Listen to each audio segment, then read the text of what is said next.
Olá, bom dia, boa tarde, boa noite. Está começando mais uma mesa do Elisser, Encontro Literário do Cerrado, que traz em sua edição 2022 uma jornada pelos quintais da imaginação. Nessa viagem literária, falaremos para as crianças e adolescentes de Tuiutaba, uma cidade que fica no Pontal do Triângulo Mineiro. O evento conta com a Feira do Livro, com importantes empresas expositoras, bate-papo com escritores e escritoras do Brasil e de outros países que falam a língua portuguesa. Atividades de formação, visitação de escolas, mesas virtuais, internacionais e muito mais. E hoje o nosso convidado é João Fernando André. Vou aqui dar uma palhinha sobre o João Fernando, que também usa o pseudônimo literário de Calunga, nascido no Cunene, Angola, em 14 de junho de 1995, é professor, escritor e jornalista cultural angolano, autor das obras Evangelho Bantu, O Dia em que uma Pedra Virou Lua e Lumbu, A Alquimia das Palavras. Coautor nas antologias Cinco Sentidos e Entre Palavras, Portugal. É crítico literário e professor de língua portuguesa e literatura, mestre em literaturas em língua portuguesa pela Faculdade de Letras da Universidade Agostinho Neto, especialista em avaliação de português, língua estrangeira pelo Centro de Avaliação e Certificação de Português, Língua Estrangeira da Faculdade de Letras da Universidade de Lisboa, vice-presidente da Associação Angolana de Prosadores e Poetas, membro da União dos Escritores Angolanos, do PEN Guiné-Bissau e da Frente Cultural da Língua Portuguesa. É professor na Aliança Francesa de Luanda, colunista do jornal Folha 8, tem textos no jornal Cultura, na revista Malha Margens, na revista Tundavala e no Jornal de Angola. Participou do projeto Reflexão sobre a Cultura em Tempos de Pandemia e tem menção honrosa no primeiro concurso angolano de dramaturgia. João, bom dia, boa tarde, boa noite, seja muito bem-vindo. A sua presença aqui só nos alegra. Saudações a todos, é um prazer estar neste festival, é um prazer falar para aí o outro lado do Atlântico, que muito está ligado a Angola, e é um prazer fazer parte deste evento fantástico, meu amigo Paulo. Muito bom. Ô, João, me diz uma coisa. Eu descobri, procurando informações sobre você, eu descobri que você tem uma paixão também, além da literatura, uma paixão pela dança. Me fala um pouquinho disso. Do nosso bailarino das letras. Pois. Eu tenho uma paixão pela dança, sim, porque a dança acaba por ser uma das manifestações, assim como a literatura, que nos arrebata, ou seja, nos faz fugirmos de todos os problemas da sociedade, de todo o corre-corre dos dias, e a dança tem um encanto e tanto. Eu danço semba e kizomba. O semba é, digamos, se fosse na linguagem humana familiar, diríamos que é a irmã do samba, ou seja, há uma ligação entre o samba e o semba, e eu danço semba e danço kizomba, e também ajudo projetos ligados a estes dois estilos dançantes. Portanto, há esta grande ligação que eu tenho, não consigo explicar, senão mesmo praticando, como quem quiser ver. Poderá ver, se calhar aí pelo YouTube, eu aqui na sala de aulas a dançar muitas vezes. Eu quero um vídeo vendo você dançando samba, a kizomba. Porque, deixa eu te falar uma coisa, João. Quando eu falei, puxa, eu vou fazer essa pergunta para ele porque eu tenho um interesse. O meu interesse é o seguinte: tem um autor brasileiro já falecido chamado Rubem Alves. Não sei se você leu alguma Sim, coisa conheço dele. o Rubem, sim. Sim, e o Rubem Alves diz o seguinte: escreveu certa vez que é no lugar onde as palavras fazem amor com o corpo que nascem os mundos. E ele falou assim: e quando eu desejo comunicar alguma coisa, eu coloco o meu corpo a serviço daquilo que eu desejo comunicar. E é nesse sentido que eu queria saber como. Nós vamos falar aqui da Angola de muitas línguas, e eu quero que você fale isso, mas o primeiro, eu queria fechar isso. Eu quero saber o seguinte: como que o seu corpo está a serviço da literatura que você faz? É isso que eu queria que você falasse. Você já falou dos benefícios da dança, que não dá nem para explicar, mas, enfim, é isso, é nesse sentido. Então, há uma grande ligação. O corpo, ele tem a linguagem mais verdadeira. Com o corpo, nós não falamos, não escrevemos, mas usamos a linguagem muito mais necessária. No caso, nós dizemos com o corpo. E o corpo que aparece aí na literatura como a figura, ela também tem esta ligação com a própria forma de ser de cada escritor, de cada personagem, de cada sujeito poético. E somos nós mesmos que nos damos para que possamos produzir uma literatura que tenha uma ligação com o outro. Ou seja, a nossa literatura é de forma abstrata o nosso corpo que está em contacto com os outros, ou seja, usamos-nos da literatura para dizer. Então, diria que temos esta ligação com o corpo, dizemos, e com a palavra também procuramos muito mais do que falar, dizer. E dizer é muito mais profundo do que falar. Perfeito, perfeito. Ô, João, muito obrigado pela explicação, pela bela explicação. E eu queria que a gente entrasse propriamente no tema dessa conversa, que é Angola de muitas línguas.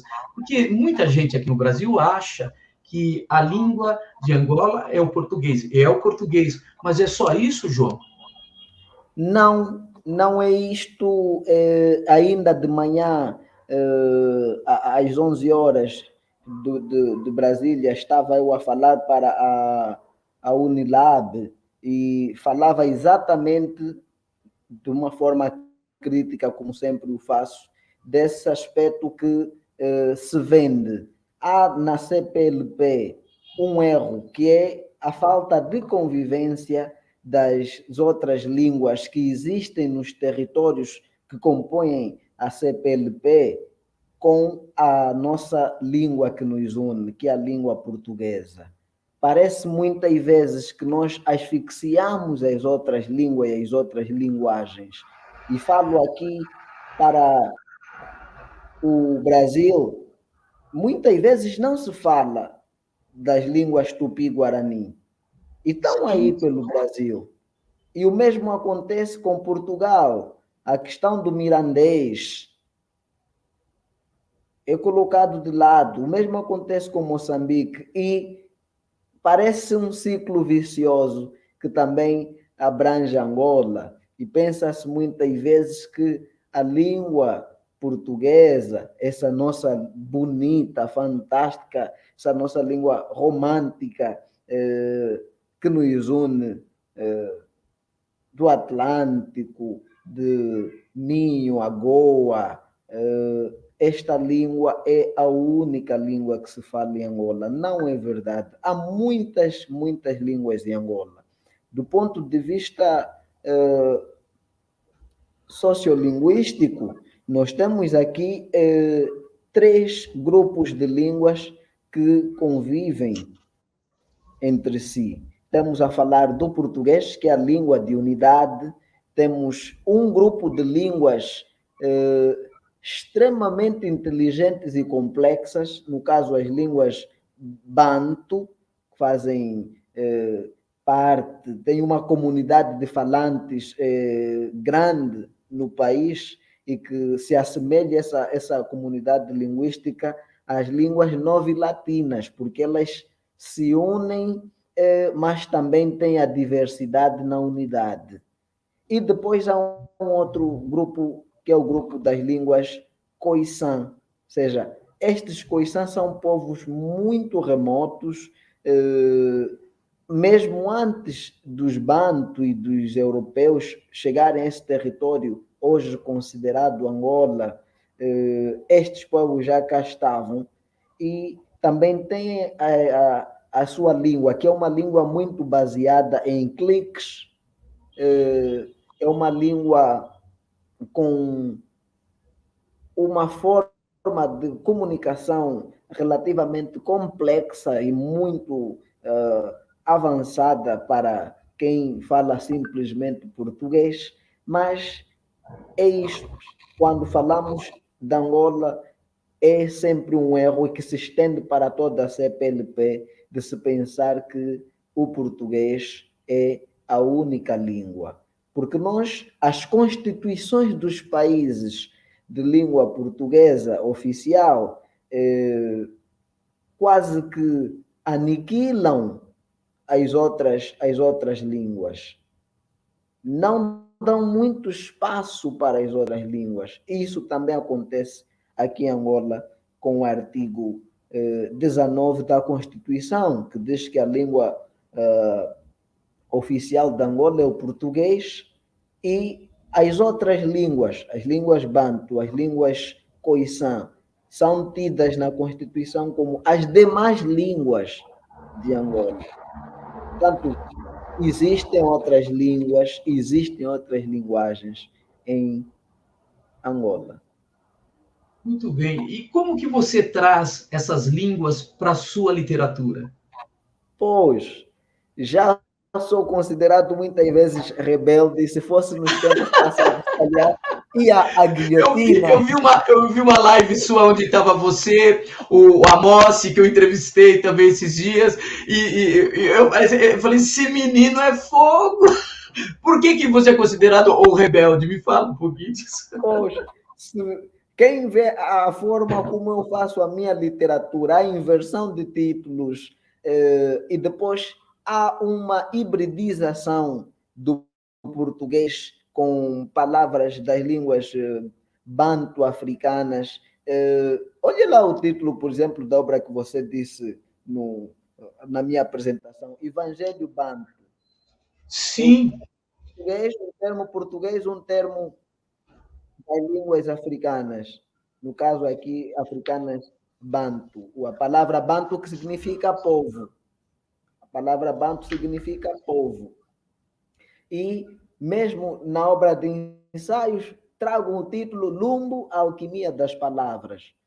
E nas outras obras, acabo sempre por hibridizar o português com estas outras línguas, do ponto de vista semântico da frase, do ponto de vista sintático, do ponto de vista morfológico, e estas línguas enriquecem o português. Estas línguas dão um sabor agindungado, se assim posso dizer poeticamente, ao português.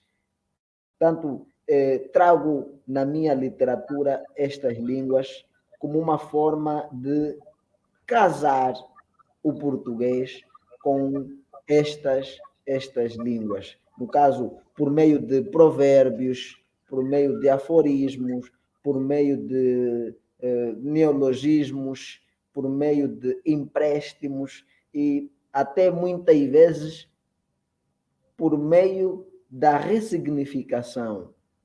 Há, por exemplo, eu posso dizer aqui algo que em português normal parece não ter sentido, mas que tem aí um suco poético. Quando alguém diz, por exemplo, aqui para Angola, oh, o meu carro dormiu lá fora. Olhem só a beleza disso. O meu carro dormiu lá fora. E a pessoa diz, que ele quer dizer o meu carro dormiu lá fora? Está a dizer que o carro passou a noite fora. Está isso no imaginário dos falantes. É engraçado, você estava falando da inversão até dos títulos, e eu, quando fui imprimir os seus poemas, eu falei assim, puxa, imprimi errado, né? Eu falei, não, falei, não imprimi errado coisa nenhuma. E aqui,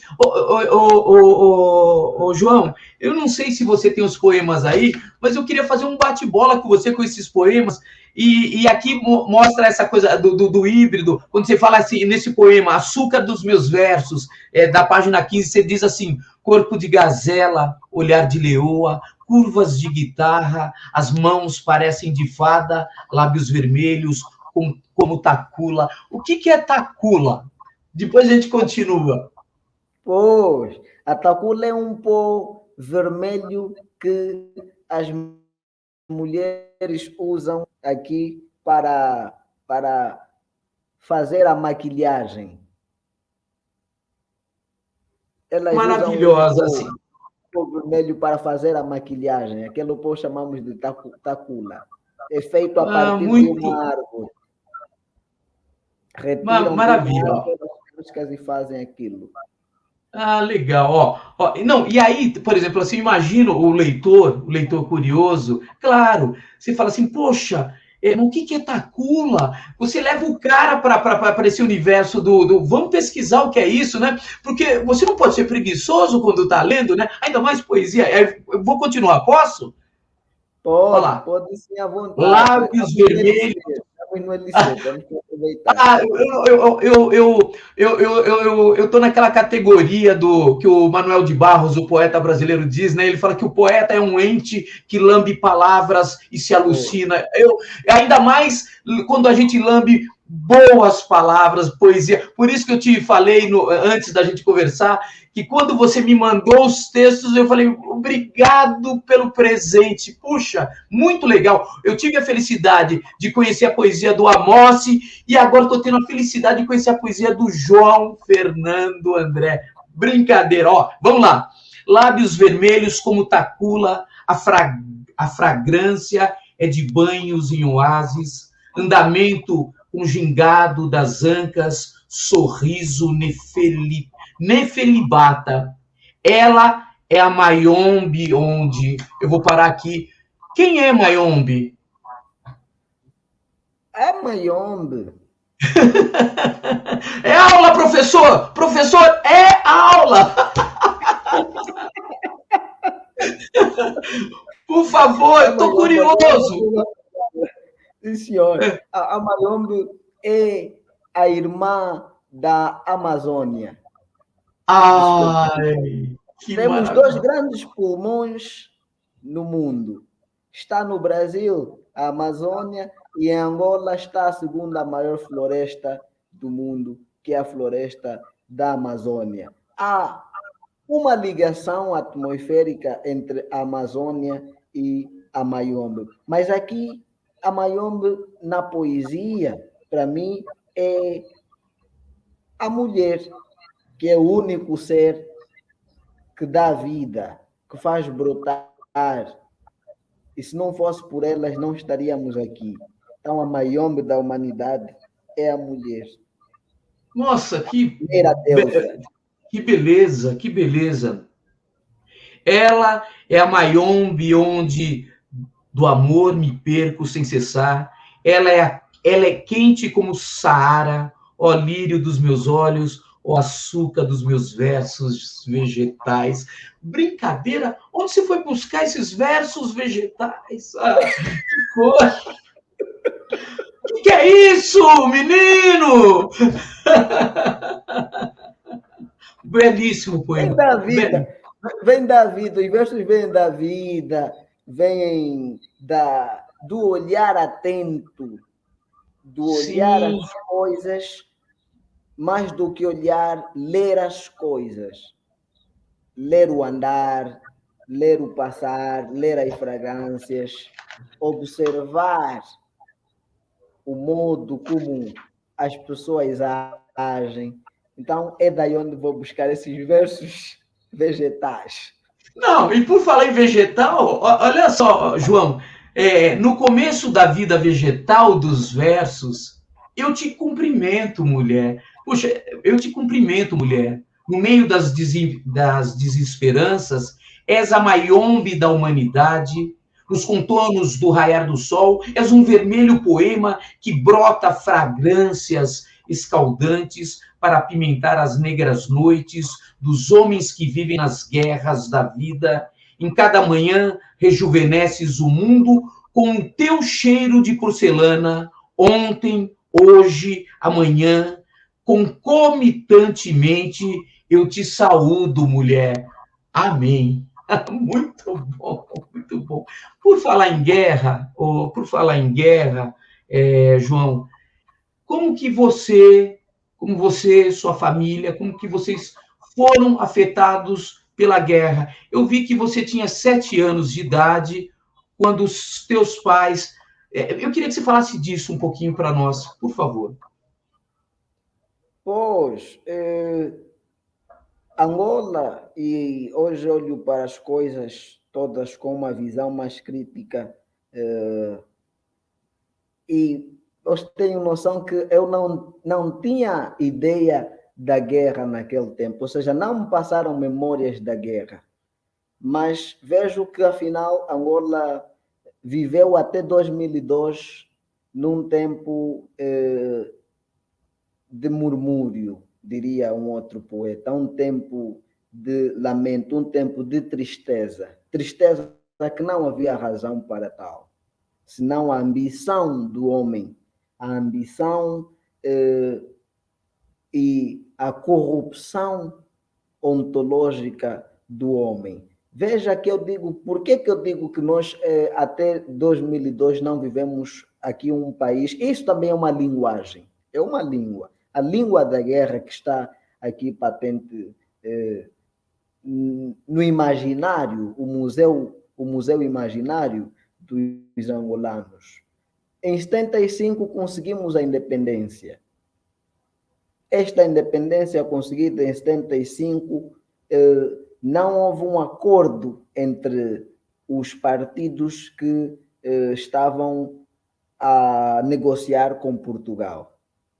Daí resultou um partido no poder, no caso o MPLA, e este mesmo partido teve conflitos com os outros partidos. E isso vai até os anos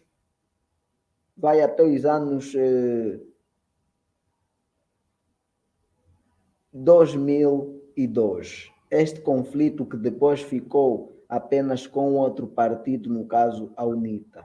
Então estamos a falar de um país que viveu um período de mais ou menos 200 a 300 anos de colonialismo, que depois tem a independência, uma independência que vai ter também contornos negativos. No caso, não há entendimento devido à ambição desmedida do ser humano, e isto só vai terminar em 2002. Portanto, foi um período muito triste, e eu, embora com poucas memórias, não fui afetado. Se calhar sempre estive em zonas relativamente privilegiadas, porque não tenho memórias da guerra muito forte, senão as que eu via de pessoas famílias que foram se desfazendo, porque um teve que ir a outro lugar, o pai teve que ficar num outro lugar, a mãe num outro lugar, o filho que foi à guerra, e depois essas imagens passaram na televisão nos anos de 2002 como modo de reencontro. Ou seja, há aí uma poesia sofrida, há aí histórias que vão influenciar hoje ainda muito a produção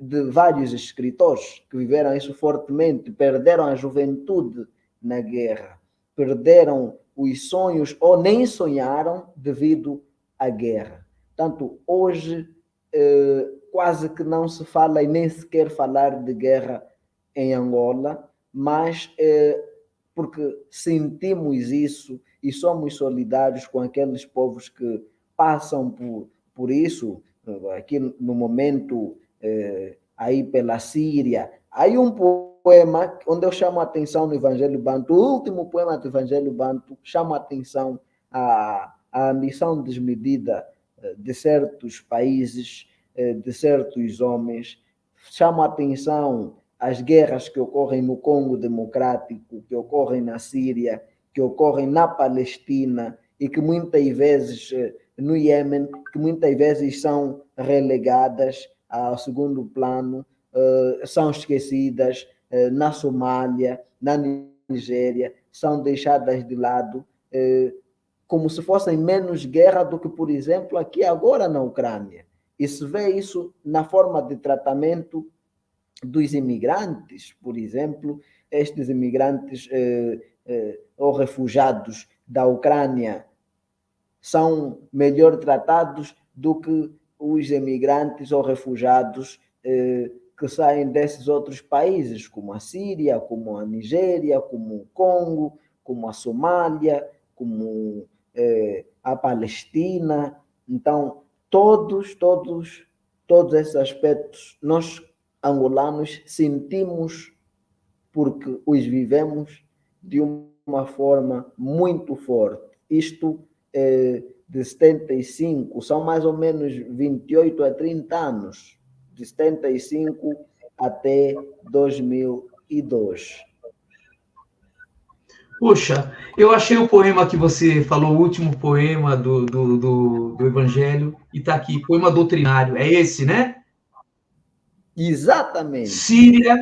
Síria, Palestina, África, é um corpo inerte, onde cada abutre debica o seu pedaço ou caga e vai embora. Nunca direi que salvei o mundo, porém renuncio-me.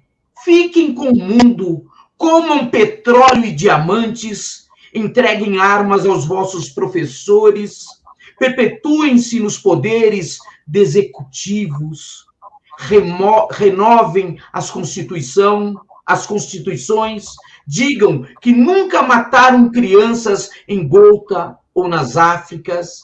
Um brinde para a França, Rússia, Inglaterra, beijemos os pés dos Estados Unidos, façamos broches aos cus dos Judas. Doído demais, doído, e tem hora que a literatura precisa gritar. E por falar nisso, como é que você pode explicar para a gente como que a literatura angolana cresceu, se revigorou depois da guerra? Porque apareceram novos autores, aqui estamos falando com você, inclusive. Eu queria que você falasse um pouquinho disso também. É a terceira, tenho orgulho sempre de dizer que temos a terceira literatura mais pujante do ponto de vista sistemático da CPLP. Temos a literatura mais antiga sistematicamente dos Palopes e temos o livro mais antigo, um dos livros mais antigos da África ao sul do Saara e dos Palopes, no caso o livro Espontaneidades da Minha Alma, de um angolano que viveu durante muito tempo no Brasil, José da Silva Maia Ferreira. Ora, esta literatura angolana, diversa nos seus temas, traz temas ligados ao colonialismo, defesa e contra o colonialismo, traz temas ligados à guerra, traz temas ligados à esperança, traz temas ligados às consequências, aquilo que um outro poeta diria, os fonemas da guerra, traz temas ligados à renovação, traz temas ligados à solidariedade, temas ligados à infância mais pura, mais bela, e traz temas ligados ao amor, aquele amor para com o outro, mas sobretudo aquele amor de toi et moi, aquele amor de sentir o outro, aquele amor de ir pelas musas, e esta literatura angolana vai se desenvolvendo cada vez mais, embora ultimamente com alguns problemas, e esses problemas resultam da degradação social que se vê pelo mundo e que afetou também Angola, ou seja, aí no Brasil hoje fala-se de cortes de bolsas ou financiamentos às instituições de letras e humanidades. E aqui para Angola há também um desapoio, posso assim dizer, aos escritores. Veja que a União dos Escritores Angolanos ficou durante praticamente 3 anos sem receber apoio, mesmo sendo do governo, mesmo sendo uma instituição de utilidade pública. E num primeiro período da independência, nós tínhamos um país que publicava por cada exemplar, por cada livro literário, saíam até 10.000 exemplares. Havia aí a intenção de se formar o homem novo. Mas isso foi se degradando e hoje muitos exemplares saem apenas em o máximo 500 exemplares, 400 ou 300 exemplares e muitas vezes só 100 exemplares. Isto por quê? Porque as indústrias culturais estão com muitos problemas. Até o papel é cobrado quando importado. O pouco papel que produzíamos aqui está hoje praticamente desaparecido, portanto as pessoas têm que importar, as gráficas têm que importar papel, e este papel importado também é muitas vezes cobrado impostos. Então vai se refletir isso também na própria educação. Temos hoje um sistema educativo com muitos problemas, que precisa de uma reflexão séria e precisa dos melhores quadros do país ali no seu imo, para que se possa melhorar isto. Esta literatura que muitas vezes, embora com diversos escritores, nós somos até um dos poucos países na CPLP que tem um dicionário de autores e escritores. Nós temos um dicionário de autores e escritores que está aí com mais ou menos 3 a 4 mil, vamos a 5 mil escritores e autores, entre escritores e autores. Portanto, é uma literatura diversa e que muitas vezes vende-se a ideia de que há apenas uns 5 ou 6 escritores. No caso, Pepe Tela, Agualusa, Onjak, Agostinho Neto, Ana Paula Tavares, e quando às vezes também se vai dizer um pouquinho do Wanyenga Chito. Mas essa é uma literatura com muitos escritores bons. Agora há alguns jovens que também vão surgindo com boas perspectivas, que vão enriquecendo e trazendo rupturas para este sistema semiótico literário. No seu livro Lumbu, perdão, me corrija se eu estiver errado, é Lumbu. Sim. No Lumbu, Alquimia da Palavra, por que você diz que escrever é também um ato de coragem? E aí eu emendo com um trecho do manifesto que está no Evangelho, que você fala. Aí eu pergunto para você, você escreve por quê? Porque escrever é desenhar vidas? Me fala um pouquinho disso. Você já disse tudo. Você fez um casamento, meu amigo Paulo, de cortar a respiração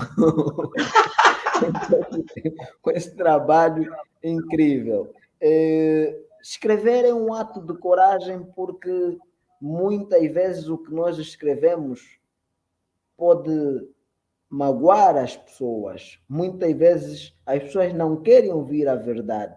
E muitas vezes há mais verdade na ficção, na poesia, do que em discursos políticos, do que em discursos feitos para agradar.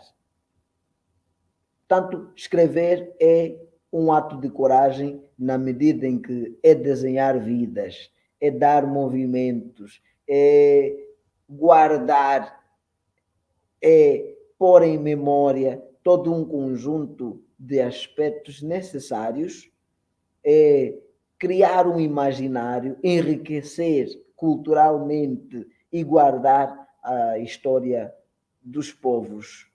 Portanto, escrevo porque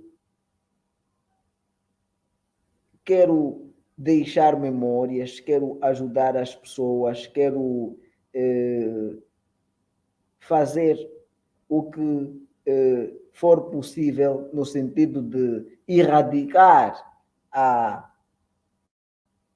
falta de alfabetização, o analfabetismo e os analfabetismos que existem, quer funcional, quer do ponto de vista normal da escrita, quer de sentimento. Há pessoas que são analfabetas de sentimento, não têm sentimento, por isso é que causam guerras, por isso é que não entendem o outro, por isso é que têm invejas, por isso é que querem mais do que podiam ter enquanto humanos. Por isso é que fogem da dimensão humana e se põem em outras dimensões que só nos dão problemas. Portanto, escrevo porque tenho na escrita cá para mim uma forma de aniquilar todos esses problemas e uma das formas de cultuar o belo e celebrar a vida. É engraçado você estar falando e eu fui lembrando do Mishima, Yukio Mishima, quando ele diz: guerra sou eu, guerra é você, guerra é de quem de guerra for capaz, guerra é assunto importante demais para ser deixado nas mãos dos generais. Eu queria falar outra coisa. Chegou aqui até, você me mandou, eu pedi para você, e gentilmente você mandou o texto, O Dia em que uma Pedra Virou Lua. Vamos mudar um pouquinho o tom da conversa. E eu queria me dizer, eu fiquei curioso com uma coisa. As histórias do avô Panguila. Quem é o avô Panguila? E fala um pouquinho dessa história para nós, por favor. Eu iria ler a história aqui, mas vai ficar muito longo. Mas eu ouvi a história no podcast Prazer de Ler, do Oscar Garcia. Olha, muito legal. Eu vi o episódio que você participa também, e ele leu essa história. Eu falei, nossa, que história encantadora. E aí eu falei, mas eu não tenho. Aí o Zé hoje cedo falou, pede para o João te manda na hora. E é isso, eu quero que você fale um pouquinho. Quem é o avô Panguila? Vê se eu pronunciei errado, hein, por favor. Está certíssimo, amigo Paulo, está certíssimo. Tá bom. O avô Panguila é aquela figura do mais velho no continente africano. E quando falamos da figura do mais velho no continente africano, falamos do mais velho de duas perspectivas. Há uma perspectiva do mais velho ajuizado, tido na cultura umbundo como, na linguagem dos ovimbundo, como o Kulu Wendamba. O Kulu Wendamba é o mais velho ajuizado. Por exemplo, nessa nossa conversa, o modo como nós levamos a conversa, o modo como vemos a sociedade, seríamos mais velhos ajuizados. E aqueles que cometem, desrespeitam não são um exemplo para a sociedade, são os mais velhos no imaginário angolano, tidos como mais velhos sem juízo. Tanto o avô Panguila é aquele modelo de mais velho, aquele que senta à volta da fogueira, debaixo de um embondeiro, o baobá, onde sai o baobá, como vocês dizem. Aqui nós chamamos, na linguagem angolana, muguá, o baobá. E ali debaixo daquele embondeiro, ele conta histórias. Mas atenção que essas histórias que ele conta, tidas como macas e micendo, olha os termos que eu estou a usar, são das línguas banto-africanas, línguas banto-angolanas. Micendo, macas, que são histórias, e até mesmo às vezes a poesia lírica baseada em aforismos, provérbios e outras máximas, os ditos gisabo, ou as adivinhas, tidas como ginongonongo, ou a música, tida como mimbo. Estes elementos, o mais velho, dominando esta tradição oral da oratura, ele vai contar isto às crianças à volta da fogueira, com o sentido de exemplo. E a ideia aí é de espevitar, aguçar a mente da criança, transformar a criança e levar a criança a ter uma metafísica, ou seja, levar a criança a se humanizar por meio da palavra. E aqui nós dizemos ondaka e cola, a palavra é venerada. E esta palavra sagrada, cultuada para escrever, para dizer, honrada, deve ser transmitida às crianças para que elas tenham sonhos, para que elas possam se humanizar, para que elas possam evitar todo tipo de discriminação, para que elas tenham em mente que, acima de tudo, a espécie humana, para que elas evitem, num futuro, cometer o biocídio e para que elas entrem em comunhão com outras crianças. Tanto o avô Panguila é aquele mais velho ajuizado que conta histórias ou lê poesia para as crianças. Que beleza! Eu me sinto um pouquinho avó Panguila, sabia? Eu adoro, não sei se você sabe, eu sou um recitador de poesias aqui no Brasil, né? Não sou o contador de histórias, sou um recitador de poesias. Você é um avô Panguila, você é um avô Panguila, você é o Oscar, então, o Oscar, assim, o Zé, são avós Panguilas. Olha, João, deixa eu te falar uma coisa, eu adoro estar com as crianças, eu adoro recitar para as crianças. Aí eu sempre trago num cantinho assim aqui da cabeça palavras boas de se dizer, de soprar para uma criança. E eu, aproveitando esse momento, eu vou mandar uma poesia para você. Posso? Uma poesia minha. De bom grado, gosto, quero ouvir. Então vou lá. Olha, eu vou falar uma coisa para você. É assim. Durante algum tempo, eu quis muito fazer de conta que a chuva não me molhava, mas do lado de cá eu era pouco e chovia muito. Nunca quis muito, sempre estive só, falando coisas como quem diz alguma coisa, poeta por descuido, apaixonado por opção. É verdade, eu nunca quis muito, pouco.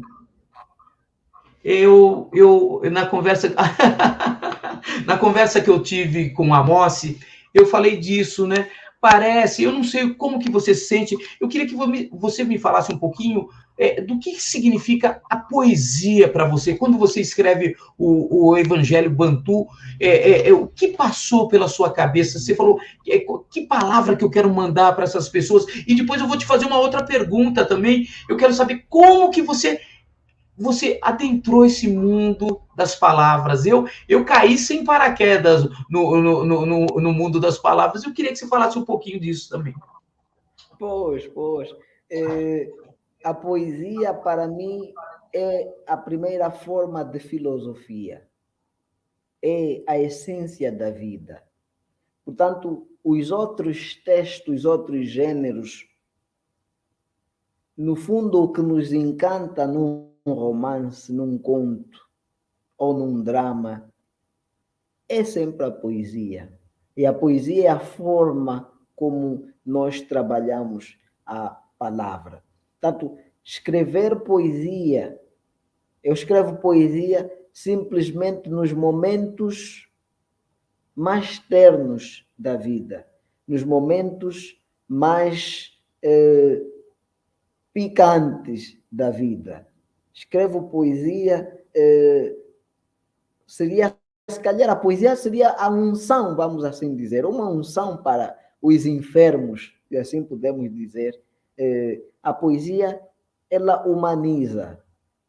E é pena que hoje por hoje, devido aos imediatismos, devido à correria deste mundo líquido que já está mais para gasoso, as pessoas leem pouca poesia, e a poesia ficou um gênero muito elitista, um gênero publicado simplesmente por aqueles editores com sentimentos para além do econômico. E escrever poesia hoje é um exercício de humanidade, um exercício de humanização, um exercício de sentir o outro e dar o mais íntimo de nós ao outro, no caso, o leitor. Um professor meu, aqui em São Paulo, como que é, o Flávio de Giorgi, ele dizia o seguinte, que o poeta é aquele que prepara um presente. Então, quando eu falei para você, obrigado pelo presente, realmente eu falei assim, poxa, esse rapaz vem com uma poesia tão bela. E aí eu peguei esse aqui, esse poema, Chama do meu fogo, dor das minhas calmas, sorte dos meus azares. Olha que coisa linda! Sorte dos meus azares, bálsamo das minhas dores, verbo dos meus fonemas, santa da minha igreja, jardim da minha terra, és meu talismã, és minha guerra, és o sabor da minha vida, amor. Poxa, muito bom, muito bom. Ai.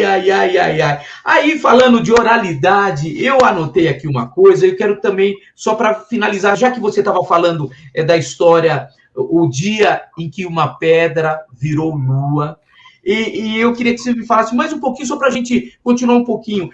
Mais do que as europeias, as culturas africanas continuam a atribuir uma grande importância à palavra oral, passada dos mais velhos para os mais novos. Eu acho que é isso que você acabou de falar para nós, né? Pois, a palavra oral, ela é de compromisso, é a palavra viva. Tanto estas linguagens que hoje nós, graças à pandemia, estamos a ter, as lives, as tertúlias a toda hora, fazem parte do dia a dia africano. É um dia a dia vivo, quente, um dia onde a palavra é tida como venerada. E não continuamos com esta cultura muito forte da palavra oral. Escrevemos, mas muitas vezes o oral acaba por ser do consuetudinário. Há, por exemplo, nas várias linguagens, nos casamentos, por exemplo, as pessoas vão para as conservatórias, vão para as lojas de registro e casam-se, mas é preciso que haja uma tertúlia e aquela conversa tida como alembamento é muitas vezes mais importante do que qualquer outro documento escrito ou assinado. Ou seja, a palavra oralizada, ela é viva, é fogo vivo, ela é a linguagem sem cortes, vem diretamente do nosso coração, ela é a essência do nosso agir. Poxa, João, você é um cara tão novinho, você nasceu em 1995, é isso? É isso? Exatamente. Poxa, João, segundo os documentos. Eu tenho idade para ser seu vô, João. E eu sou Paulo Neto. Você sabe por quê, João, que eu sou Paulo Neto? Porque o vovô é o Paulo Vô. E se eu sou Paulo Neto e o vovô é o Paulo Vô, diga, João, qual é o nome do meu pai? Por favor, João, queremos ouvir qual é o nome do meu pai? Seria o avô, o neto. Eu sou o Paulo Neto. O vovô é o Paulo Vô. E o meu pai? Quem ele é? Seria o neto, o avô. Não. Você ia falar. Você já percebi que você falaria que ele é o Paulo Pai. Não. O meu pai é o Geraldo. Mas isso é outra história. Ô, João, deixa eu falar uma coisa. Eu tô falando isso. Que honra! Eu tô tendo uma aula de Angola, como eu tive uma aula de Moçambique com a Mossi. Poxa, e não só uma aula de Angola e de Moçambique, eu tive uma aula de humanidade com você. Então, isso não tem preço. E aí, João, como eu disse, ô João Fernando, você é tão novinho e já faz uma sugestão de epitáfio. Amei o mundo na plenitude, me dediquei à literatura, vivi aventuras, tive alegrias e tristezas, enfim, fui aquilo que pude ser. Por favor, João, você foi e continue sendo isso que você é, porque e eu acho que as pessoas que leem em língua portuguesa vão gostar muito de saber que Angola nos presenteou com mais um grande autor, que é você. Nossa, muito obrigado por essa conversa. A gente teria um monte de coisa para falar. A gente ficaria até as... Agora aqui no Brasil são 18h11. Entardecer, diríamos até ao entardecer das tardes. Muito bom. João, eu queria que você, antes da gente terminar aqui, queria que você desse um recado para as crianças, para os adolescentes, para os pais, para as pessoas que estão assistindo essa nossa conversa, um recado sobre a vida, sobre literatura, enfim, é isso. E muito obrigado, muito obrigado. Pois, obrigado eu por fazer parte deste evento. Sou grato por todos que estão aí do outro lado a ver esta nossa conversa. E a ideia é mesmo esta de humanizar com a palavra, porque a palavra é venerada, é sagrada, deve ser usada para o bem e nunca para o mal. Evitarmos usar a palavra para o mal. E fazer parte deste evento que está a passar em 6 estados ou cidades é maravilhoso, é muito bom e o que se deseja então aos nossos leitores, aos nossos amigos estudantes, aos pais, aos outros assistentes, é que sejamos mais humanos, eduquemos as crianças a serem mais humanas, a amarem mais o próximo, a respeitarem mais o próximo e a si mesmas. E, acima de tudo, cuidemos do nosso planeta, porque é a única casa que nós temos e devemos todos os dias cuidar dela. Bom, gente, eu agradeço o convite do Elisé. Para mim, foi um presente, de fato, foi um presente conversar com o João Fernando André, esse autor angolano, criatura maravilhosa. O mais legal de tudo, viu, João? Eu me considero, você, preste atenção no que eu vou falar, eu me considero seu amigo de infância. Tá bom? E aqui no Brasil, você ganhou um amigo, que sou eu, Paulo Neto, neto do Paulo Vô, né? E filho do Geraldo.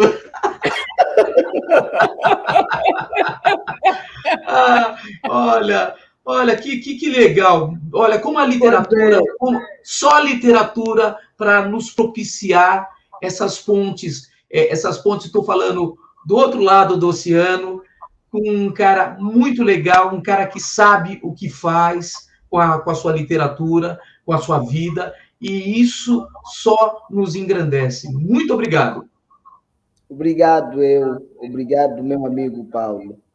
Obrigado ao Eliseu por esta oportunidade de contribuir com a palavra para os nossos amantes da literatura, simpatizantes das causas sociais e humanas, e as crianças que nunca deixem de sonhar e que tenham muito amor pela vida e que façam sempre o melhor que puderem fazer para que tenham uma vida melhor e para que possam dar o melhor delas para os seus países, as suas cidades, as suas aldeias, os seus bairros e, acima de tudo, para o mundo.